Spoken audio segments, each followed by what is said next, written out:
Elle voulait avoir une richesse rapide. Voici l'histoire de 3 amis inséparables. Si c'est la première fois que tu tombes sur cette page, merci de t'abonner et de laisser un j'aime. Je me souviens encore de ce jour où tout a commencé. Nous étions 3 amis inséparables, Esther, Gloria et moi. Notre amitié s'était forgée au fil des années dans notre petit quartier où tout le monde se connaissait. Esther était la plus extravertie, toujours prête à essayer quelque chose de nouveau. Gloria, quant à elle, avait une élégance naturelle et une ambition sans limite. Et puis, il y avait moi, un peu plus prudente, mais toujours là pour les soutenir dans leurs projets, enfin jusqu'à un certain point. Un soir, Esther, pleine d'excitation, nous a convoqués chez elle pour discuter d'une idée révolutionnaire. Gloria était déjà au courant et elle semblait déterminée. Elle voulait aller voir un marabout pour changer leurs étoiles, attirer la chance et la richesse coûte que coûte. Au départ, nous étions toutes les 3 d'accord, mais à mesure que la conversation avançait, un malaise profond s'installait en moi. Ce n'était pas seulement risqué, c'était macabre. J'ai essayé de les dissuader, de leur faire comprendre que cela pouvait mal tourner, mais elles étaient aveuglées par leur quête de richesse facile. Finalement, j'ai décidé de ne pas participer. Esther et Gloria, déterminées à mener à bien leur projet, sont allées consulter un marabout réputé dans une région voisine. Elles m'ont proposé de les accompagner, mais j'ai refusé. Je savais que cette voie n'apporterait rien de bon, mais elles étaient sûres d'elles. Elles se sont donc rendues seules dans ce village reculé où elles ont rencontré l'homme. Elles lui ont exposé leurs demandes, richesse, pouvoir et contrôle sur les hommes qui croisaient leur chemin. Le marabout leur a expliqué ce qu'il leur fallait faire. Il leur a tendu 2 talismans, soigneusement emballés dans des tissus noirs. Nouez ces objets à minuit, vous devrez enterrer ces talismans dans une tombe fraîchement creusée, une tombe d'un nouveau mort, cela liera vos destins à l'énergie de la personne enterrée. Il leur a donné des consignes précises sur la façon d'agir, écrire le nom des hommes qu'elles voulaient contrôler sur des morceaux de papier, les attacher au talisman et exécuter le rituel sans montrer la moindre peur. En échange de ces services, le marabout leur a demandé une somme conséquente qu'elles ont payée sans hésiter. À leur retour, elles se sont mises en quête d'un cimetière où elles pourraient mener leur rituel. C'est ainsi qu'elles ont rencontré le gardien du cimetière local, un homme aux allures négligées mais à la recherche d'argent. Quand elles lui ont expliqué leur demande, il a d'abord refusé catégoriquement, « Vous êtes folle, je ne peux pas vous laisser profaner une tombe, surtout pas une tombe récente. Vous voulez me faire perdre mon travail. » Mais Esther, rusée, a sorti une grosse liasse de billets qu'elle a agitée devant lui. « On sait que tu as besoin d'argent, tiens prends ça et montre-nous une tombe fraîchement creusée. » Personne n'en saura rien. L'homme hésitait encore alors Gloria a pris la relève avec un sourire enjôleur. On peut trouver un autre arrangement si l'argent ne suffit pas, le gardien, visiblement troublé, a fini par céder. Après avoir pris l'argent, il a accepté de leur montrer une tombe, mais il exigea plus. Vous voulez que je prenne un tel risque, alors vous allez devoir me payer autrement. Ce soir-là, dans une petite cabane non loin du cimetière, Esther et Gloria ont accepté de coucher avec le gardien. Toutes 2 ont vu cela comme un simple moyen d'obtenir ce qu'elles voulaient, une étape nécessaire pour atteindre leur objectif. Après l'acte, le gardien les a conduites à une tombe récemment creusée, celle d'une femme décédée moins d'1 semaine auparavant. Esther et Gloria ont suivi les instructions du marabout. Elles ont écrit les noms de leurs partenaires sur des morceaux de papier, les ont attachés au talisman, puis ont creusé la tombe indiquée jusqu'à trouver le cercueil et y mettre le talisman.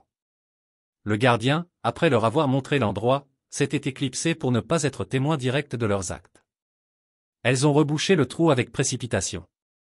Une fois le rituel terminé, elles se sont enfuies en courant, le souffle court, comme si elles craignaient qu'un esprit surgisse pour les punir. Le rituel semblait avoir porté ses fruits. Dès les semaines qui suivirent, Esther et Gloria commencèrent à récolter ce qu'elles pensaient être les bénéfices de leur acte. Esther, toujours extravertie et audacieuse, attirait l'attention partout où elle passait. Les hommes semblaient littéralement hypnotisés par sa présence. Peu de temps après, elle se mit en couple avec un homme d'affaires aisé qui, en quelques jours, lui offrit une voiture flambant neuve, une voiture qui faisait tourner toutes les têtes dans le quartier. Elle était devenue l'incarnation du succès, vêtements de créateurs, chaussures hors de prix, soirées dans des clubs chics. Gloria, plus discrète mais tout aussi ambitieuse, n'était pas en reste. Elle s'entourait de nouveaux admirateurs, chacun prêt à surpasser le précédent pour gagner ses faveurs. Elle collectionnait des bijoux en or, des montres coûteuses et s'habillait dans les dernières tendances des boutiques de luxe. Elle semblait toujours calme et sûre d'elle, comme si elle contrôlait parfaitement son ascension. Les deux jeunes femmes, autrefois inséparables, étaient devenues les reines du quartier. Elles méprisaient ceux qui n'avaient pas leur chance et évitaient les vieilles connaissances, y compris moi. Leur nouvelle vie était trop loin de nos modestes réalités. Mais tout a changé le jour où Esther a commencé à se comporter étrangement. Il était encore tôt, vers 7 heures, lorsque le quartier fut réveillé par des cris hystériques. En sortant pour voir ce qui se passait, les voisins découvrirent Esther courant dans la rue, complètement nue. Elle me suit, elle est là. Je ne veux plus. Partez, partez, criait-elle à plein poumon, comme si elle s'adressait à quelqu'un que seule elle pouvait voir. Certains voisins essayèrent de l'arrêter, mais elle se débattait violemment, hurlant et pleurant, son visage déformé par la terreur. Les plus courageux réussirent à la neutraliser et à la couvrir d'une couverture, tout en tentant de comprendre ce qui se passait. Elle me dit que c'était ma tombe. Je ne peux pas, répétait-elle, les larmes coulant sur ses joues. Elle a été ensuite internée dans un hôpital psychiatrique par ses parents. Malgré mes réticences, je décidai d'aller lui rendre visite à l'hôpital. Je voulais comprendre ce qui s'était passé. Une fois arrivée, elle était assise dans un coin de la pièce, enroulée dans une couverture, le regard vide et distant. Quand elle m'a vu, elle a semblé hésiter, comme si elle avait du mal à me reconnaître. Les infirmiers m'ont expliqué qu'elle était sous l'effet de médicaments puissants pour calmer ses crises. Je me suis approché doucement. « Esther, c'est moi, tu te souviens de moi ?» Elle a tourné lentement la tête vers moi, ses yeux remplis de larmes. Elle est la même quand je dors. Je ne peux pas m'en débarrasser. Elle veut qu'on enlève ce qu'on a mis dans sa tombe.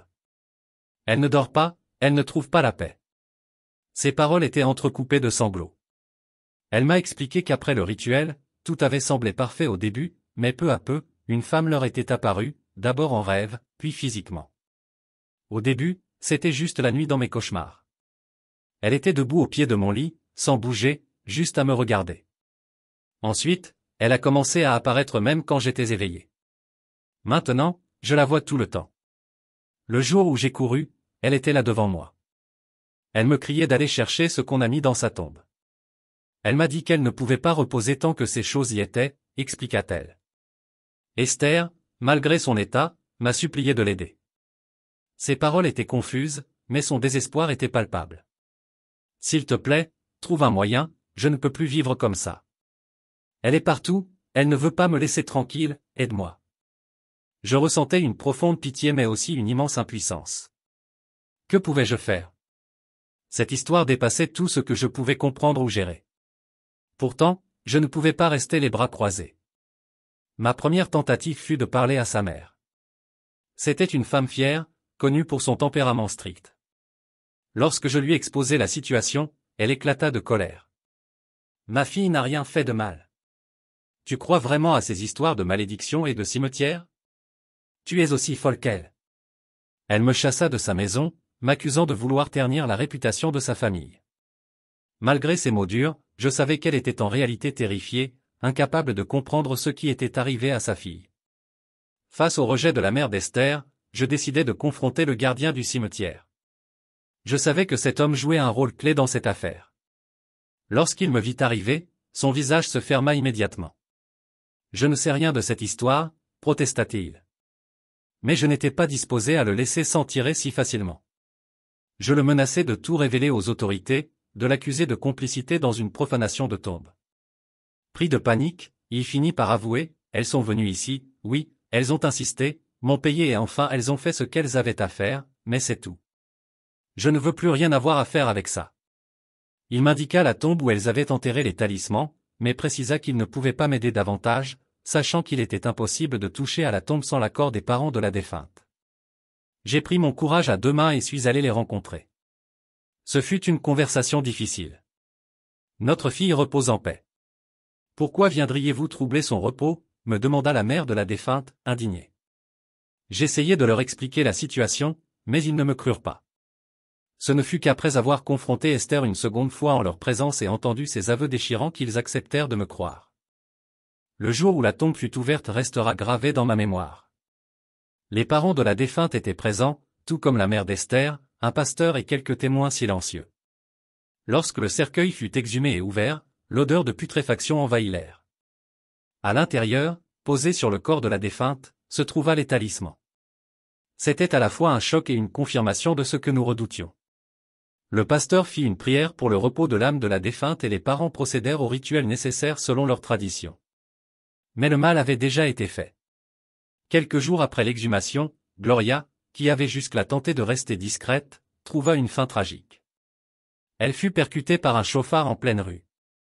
Quant à Esther, malgré tous les efforts pour lui venir en aide, elle ne retrouva jamais complètement sa santé mentale. Elle errait parfois dans le quartier, son regard perdu, parlant seule ou évitant les gens. Chaque fois que je la croisais, mon cœur se serrait. Je ressentais ce mélange d'amour pour l'amie qu'elle avait été et de douleur pour ce qu'elle était devenue. Esther, Gloria et moi avions été si proches. Nous avions partagé des rêves, des rires et des désespoirs, mais ce chemin qu'elles avaient choisi avait tout détruit. Aujourd'hui encore, je me demande si j'aurais pu faire quelque chose pour les arrêter à temps. Si cette histoire t'a touché ou fait réfléchir, n'oublie pas de laisser un j'aime, de dire ce que tu penses de l'histoire dans les commentaires et de t'abonner à la chaîne. À la prochaine pour une nouvelle histoire.